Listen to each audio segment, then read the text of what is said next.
Hoi, wij zijn Lose Control bij Dance. Ik ben Fleur Willems. Ik ben Andy de Wenna. Ik ben Loene Pijker. Ik ben Cheyenne Kramp. En ik ben Demi Souvan. En hoe zijn jullie op het idee gekomen om dit te doen?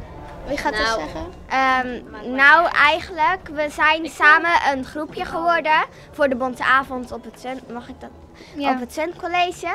En ja, toen vonden we het leuk om in de time-out, dat is de naschoolse opvang voor de jeugd, ja, ook echt een dansgroepje te beginnen. En de gemeente Sluis die was daar toevallig. En ja, zo zijn we er eigenlijk op gekomen samen met de gemeente Sluis. Ons project noemt Who's Next.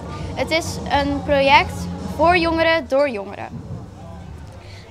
Ook de gemeente Sluis helpt ons bijvoorbeeld met contact te leggen met zoals nu scholen, maar ook met het bellen van bijvoorbeeld RTV Scheldemond. Het is de bedoeling dat ja, jongeren zoals wij ook jongeren meer laten bewegen.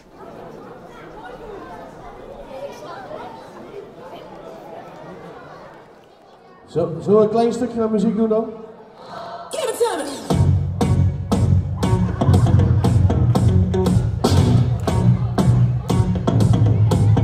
We hebben een YouTube kanaal. Hoe heet die? Noemt Lose Control bij Dance.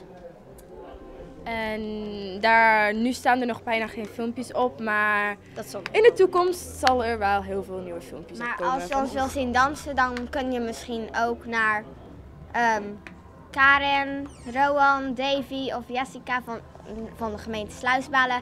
En dan gaan hun het met ons bespreken. Wil jij ook eens een leuk sportproject organiseren? Bijvoorbeeld voetballen, een voetbaltoernooi of een pooltoernooi of een volleybaltoernooi of zo. Iets gewoon leuks met sport. Dan moet je maar eens de time-out contacteren of het gemeentehuis Sluis in Oostburg. En dan kon je contact opnemen met Jessica, Rowan Davy. of Karen.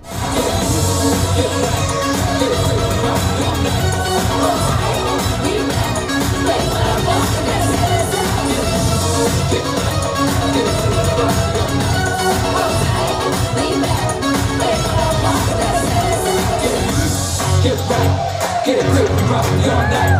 Hold tight.